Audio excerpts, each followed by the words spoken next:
Saudara-saudari yang terkasih, selamat pagi, berkah dalam. Sudahkah kita memberi senyum hari ini? Kamis 16 Juni 2022. Kita awali permenungan kita dengan tanda kemenangan Kristus. Dalam nama Bapa dan Putra dan Roh Kudus. Amin. Permenungan kita diambil dari Injil Matius bab 6 ayat 7 sampai 15. Lagi pula dalam doamu itu, janganlah kamu bertele-tele seperti kebiasaan orang yang tidak mengenal Allah. Mereka menyangka bahwa karena banyaknya kata-kata, doanya akan dikabulkan. Jadi, janganlah kamu seperti mereka, karena Bapamu mengetahui apa yang kamu perlukan, sebelum kamu minta kepadanya. Karena itu, berdoalah demikian. Bapa kami yang di sorga, dikuduskanlah namamu. Datanglah kerajaanmu. Jadilah kehendakmu di bumi seperti di sorga. Berikanlah kami pada hari ini makanan kami yang secukupnya. Dan ampunilah kami akan kesalahan kami, seperti kami juga mengampuni orang yang bersalah kepada kami.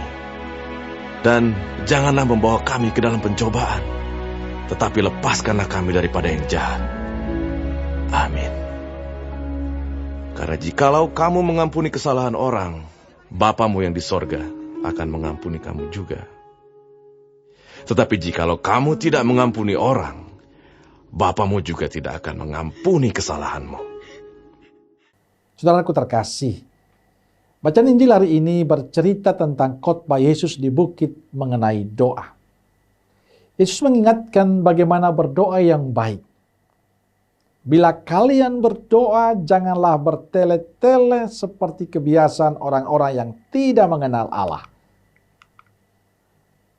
Cara doa yang bertele-tele seperti itu dilakukan oleh orang-orang Farisi. Tujuannya adalah agar supaya dilihat orang. Mereka mau menunjukkan kalau mereka kaum religius yang selalu dekat dengan Tuhan. Mereka dilihat sebagai orang-orang saleh. Itulah yang dikritik oleh Yesus. Sikap dan cara doa seperti itulah yang tidak disukai oleh Yesus. Maka Yesus mengajarkan doa yang sekarang menjadi populer bagi kita, yang sering kita sebut dengan doa Bapa kami. Doanya singkat, padat, dan jelas. Saudaraku terkasih, saya ingin mengatakan doa pertama-tama adalah sebuah kesempatan kita berbicara dengan Tuhan. Kita ngobrol dengan Yesus. Kita membangun relasi yang intim dengan Tuhan.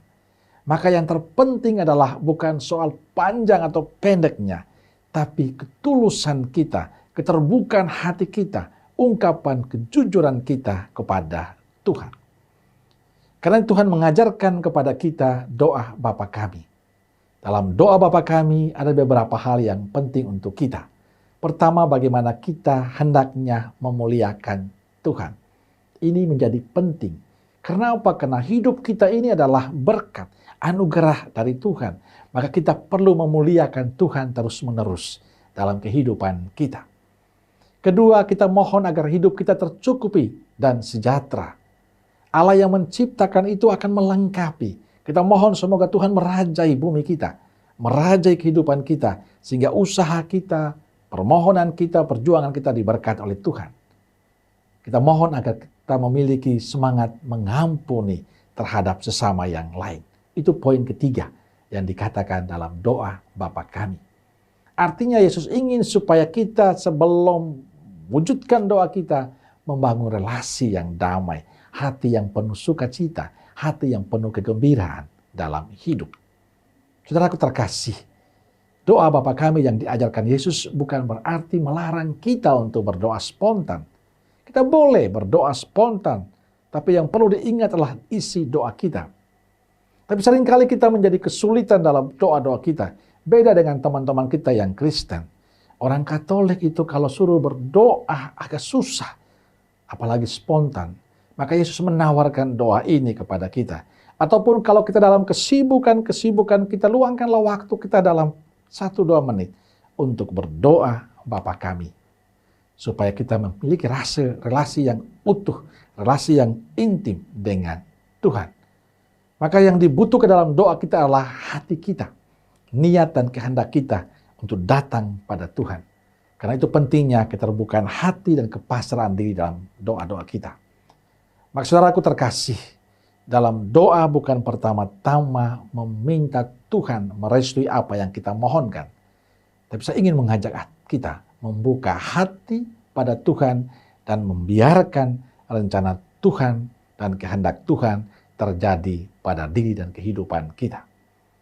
Semoga apa yang dikehendaki Allah yang terjadi dalam kehidupan kita. Amin.